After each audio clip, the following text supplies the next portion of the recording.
এটা কি উচিত কথা বললাম না ব্যাঠিক কথা বললাম? আবার মারা একটু ছেলে একটু বেশি চায়, মারা একটু ছেলে। কিছু পুরুষ আছে যদি মেয়ে পছন্দ করে, মেয়ে হলো বরকত, রহমত, আল্লাহ রহমত হিসেবে মেয়েকে দেয়। যা হোক, কথাবার ওদিকে যাচ্ছি না। যখন এই বিচার চলে আসলো, দাইমাকে জিজ্ঞাসা করলো যে কার ঘর থেকে পুত্র হয়েছে, কার ঘর থেকে কন্যা সন্তান হয়েছে। দাইমা বলছে তুমি এতটাই গরিব, রাতের বেলা বাতি না থাকার কারণে আমি বুঝতে পারিনি কার গর্ভ থেকে সন্তান পুত্র হয়েছে, কারটা কন্যা হয়েছে আমি বলতে পারি না। প্যাস লেগে গেল, দুইজনের দাবি আমার পুত্র সন্তান, কন্যা সন্তান কেউ নেবে না, কেউ বিচার করতে পারছে না। বিচার চলে গেছে ওমর ফারুকের দরবারে। ওমর ফারুক রাদিয়াল্লাহু তাআলা আনহু তাদের দুইজনকেই বুঝাইলেন, ও মা, পুত্র তো আল্লাহ দিছে, কন্যাও তো আল্লাহ দিছে, কে পুত্র সন্তান প্রসব করছো, কে কন্যা সন্তান প্রসব করছো, এই বেজালের মধ্যে রাখো না। আল্লাহ খুশি হয়ে যা দিছে তাতেই সন্তুষ্ট হও, তোমরা একটু স্বীকার করে নাও। বলছে না, আমি পুত্র সন্তান। দুইজনের একই অবস্থা। একদিন, দুই দিন, তিনজন নসিহত করার পরেও তারা কোনো কিছু বলে না, কয় হ্যাঁ আমি পুত্র সন্তান, আমি পুত্র সন্তান। ফারুক আজম চিন্তায় পড়ে গেলেন কি করা যায়। তাদেরকে শাসাইলেন, যদি তোমরা স্বীকার না করো, যদি ধরা পড়ে যাও তাহলে তোমাদেরকে জেল দেওয়া হবে। জেল দেওয়া হবে না, হত্যাও করা হতে পারে। তোমরা আমাদেরকে পেরেশানি দিও না, আল্লাহর রাস্তে আল্লাহকে ভয় করো, তোমরা একটু স্বীকার করো কার কি সন্তান। তারা দুইজনই অটল হয়ে গেছে। হযরত ওমর ফারুক রাদিয়াল্লাহু তাআলা আনহু ওমর হযরত আলীকে ডেকে পাঠালেন, ভাই আলী তাড়াতাড়ি চলে আসো, আমি তো একটা বিপদের মধ্যে পড়ে গেছি। কি বিপদ?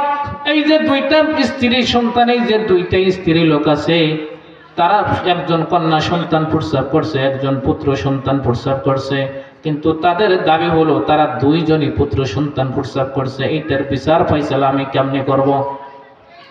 আমি তো কোনোভাবেই পাচ্ছি না। রাসূল এরকম ফয়সালা হাদিসের মধ্যে দেয় নাই, এরকম কোনো আয়াত তো আমি পাচ্ছি না, কি দ্বারা ফয়সালা করব? ভাই তুমি একটু আমাকে সাহায্য করো, হেল্প করো, কিভাবে সাহায্য করা যায়। হযরত আলী তাদেরকে বুঝাইলেন, ও মারা, আল্লাহ যা দিছে তাতেই সন্তুষ্ট হও। আমিরুল মুমিনিনকে তোমরা একটু পেরেশানির মধ্যে থেকে বাঁচায়া দাও, তাড়াতাড়ি বলো কে কোন সন্তান প্রসব করেছো, তোমাদের একটা ব্যবস্থা হয়ে যায়। কিন্তু তারা নাছরবান্দা না, তারা বলে না হ্যাঁ আমি পুত্র সন্তান, আমি পুত্র সন্তান। হযরত আলী চিন্তায় পড়ে গেলেন, এইটার ফয়সালা কি করা যায়। হযরত আলী চিন্তা করলেন যে কিভাবে ফয়সালা করা যায়। তাদেরকে রেখে বাড়িতে চলে গেলেন। সকালবেলা চলে আসলেন, আসার পরে বলছে তুমি তাড়াতাড়ি এক কাজ করো, তাড়াতাড়ি দুইটা মহিলার কাছে দুইটা গ্লাস নিয়ে যাও, কাঁচের গ্লাস নিয়ে যাও।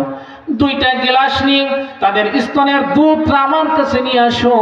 স্তনের দুধ যখন তাদের কাছে নিয়ে আসা হলো, হযরত আলীর কাছে নিয়ে আসা হলো। হযরত আলী দুধের অবস্থা দেখে বলে দিলেন, এইটা হলো পুত্র সন্তানের জননী, আর এই দুধওয়ালা হলো কন্যা সন্তানের জননী। দুধের ফয়সালা দিয়ে দিছে। হযরত ওমর অস্থির হয়ে গেছে, আনন্দে আত্মহারা হয়ে গেছে। তারা তো মেনে নিছে, হ্যাঁ আমিরুল মুমিনিন আপনার ফয়সালা ঠিক আছে। কন্যা সন্তান দিকে আমরা একটু ওরকম ছিলাম যে আমার কন্যা সন্তান আমার কাছে মনে হয় একটা অপমান, এই জন্য স্বীকার করি নেই। দুইজনের ফয়সালা দিয়ে দিছে, দুইজন চলে গেছে। হযরত ওমর ডাক দিয়ে বলছে, ভাই তুমি কিভাবে ফয়সালা করলা? যেই ফয়সালা আমি এক সপ্তাহ যাবত করতে পারি নাই, তারা স্বীকার করে নাই, কিন্তু তোমার ফয়সালাটা কেমনে মানলো, কেমনে তুমি ফয়সালা করলা? হযরত আলী ডাক দিয়ে বলে, ভাই আল্লাহ ফয়সালা করে দিয়েছে, আর তো জানার দরকার নাই। হযরত ওমর ডাক দিয়ে বলে, ভাই একটু বলেন, আপনি না বললে আমার মনের মধ্যে টেনশন থাকবে, প্রেশান থাকবে, আমার কেমন জানি লাগবে, একটু বলে দেন, ফয়সালাটা একটু বলে দেন। এখন বলেন তো, আমি যদি ফয়সালাটা না বলি আপনাদের কি ভালো লাগবে? হ্যাঁ, কেমনে দিল রে, কেমনে দিল রে, এরকম লাগবে না? হযরত ওমরেরও লাগছে যে একটু ফয়সালাটা কিভাবে করলে একটু জানায়া দেন। হাদিসে পাইছেন না, কোরআনে পাইছেন না, কিভাবে ফয়সালা করলেন একটু জানায়া দেন। হযরত ওমর বলে, হযরতে আলী সারে, হযরতে আলী বলে না, ওমর তো সারে না। এক পর্যায়ে বলতে বাধ্য হইল, তখন বলল, আপনি যখন ছাড়বেনই না তাহলে শোনেন, আমি যখন এই মহিলা দুইটাকে খুব বুঝাইলাম, বুঝানোর পরেও তাদের কাজ হলো না, আল্লাহর ভয় দেখাইলাম তাতেও কোনো কাজ হলো না, তাদের শাস্তির ভয় দেখাইলাম তাতেও কোনো কাজ হলো না। আমি চিন্তা করলাম তাহলে এই ফয়সালা যে কোনোভাবেই তো দিতে হবে।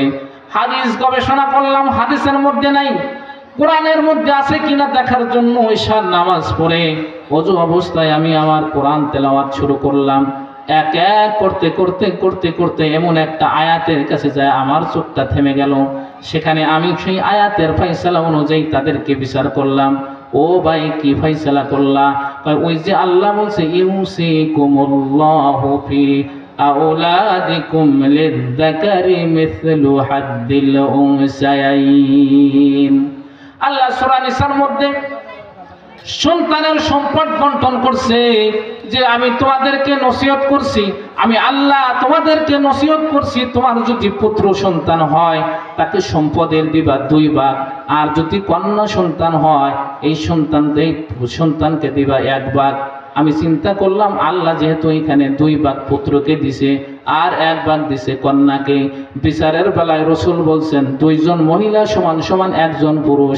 এখানেও আল্লাহর নবী পুরুষদেরকে 1 ভাগ দিছে, মহিলাকে 2টা আর পুরুষ হইল 1টা। তাহলে নিঃসন্দেহে এখানেও একটা খেলা আল্লাহ খেলছে। নিঃসন্দেহে পুত্র সন্তানের বেলায়ও আল্লাহ তাআলা মায়ের বুকের মধ্যে একটা সিস্টেম করে রাখছে। এই আয়াত বিশ্লেষণ করে আমি সকালবেলা চলে গেলাম তার মায়ের কাছে। 2 মহিলার স্তনের দুধ যখন আনলাম, আমি দেখতে পারলাম একটা দুধ খুবই গাঢ় আর একটা দুধ ওইটার তুলনায় পাতলা।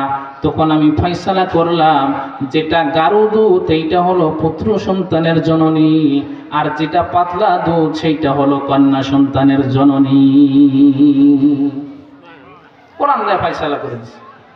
তো চমৎকার কথা আল্লাহ কোরআনের মধ্যে বলছে, সব জায়গায় আল্লাহ বিধান করে দিছে, সে বিধানের দিকে আমরা যাচ্ছি না। নারে তাকবীর, নারে তাকবীর।